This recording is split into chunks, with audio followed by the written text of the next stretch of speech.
it's a hell of a day for Florida State. You look at getting arguably their top target at quarterback, getting him to go ahead and make a decision.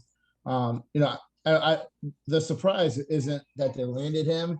The surprise is the timeliness of it, of him doing an update after this weekend, going to Michigan State, talking about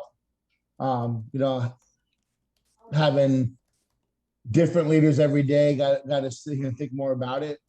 So that just tells you, Florida State's kind of probably been the choice since the spring game. So, no, you watch this kid's highlights, man. He is.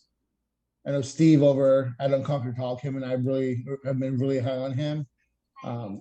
We both think that he's the top quarterback option for Florida State.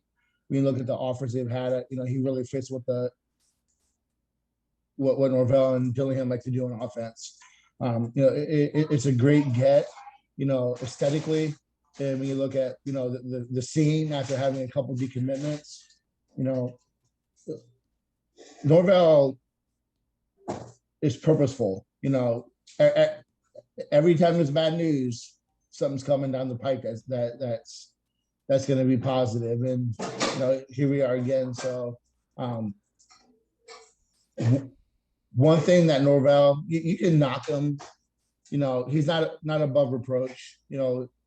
Last year was crazy despite, everything going on off the field. But what he's done flipping the quarterback room and how quick he's done that, I think that, as Florida State fans, we really should be confident with the direction of the program.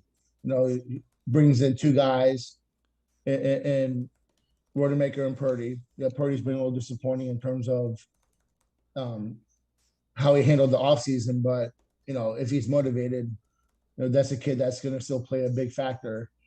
Getting Milton in now, landing Nico Marchio now, being hot and heavy with MJ Morris, now landing AJ Duffy. They've really flipped that room, and that's now going to be one of the most talented rooms in the country over the next 3 years. And I feel very confident saying that. Hell of a take, hell of a get. You see that it's already going to get attention from recruits. Keon Coleman already quoting that tweet and talking about it. So, it's a great day for Florida State when you can land a blue chip, but it's also a great day when you can land a blue chip at the most important position on the field. Yeah, and not just Keon Coleman, Damari Alston and a couple other guys tweeted out about AJ committing to Florida. Yeah, Glover. Yeah. So multiple FSU targets put out messages after Duffy committed to Florida State. So like you said, Nate, that kind of flips the momentum back in FSU's favor. And yeah, I mean, this one, it really seemed kind of unexpected, but you look at the timeline and for him to commit on Kenny Dillingham's birthday, that makes me think it was in the works for a little bit, but probably for the rest of us, probably until about an hour until the announcement, it really came out of nowhere. Then Dillingham made that tweet like 10 minutes before Duffy went public, and that's really when everyone started kind of knowing, okay, so he's really about to join the class here. And, we've been talking about it for weeks, for months. We really had no idea on a timeline for him. You mentioned it, Nate, him going, he flip-flops on those decisions, the schools multiple times, and FSU just won out in the end. So, like you said, a really big get for Florida State. He's always been the top quarterback on the board, right up there with MJ Morris and Nico, who's already in the class.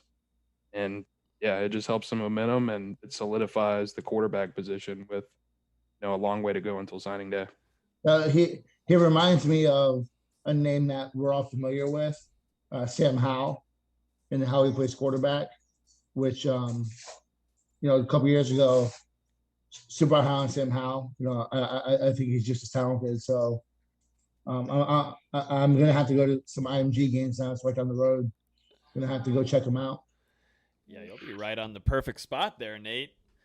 It's literally right down State Road 70. So you're telling me that you're going to take some nights off from Friday nights, not making wings, and go see some football? Well, again, if that's what you think I just do, I think you are pretty pea-brain, but,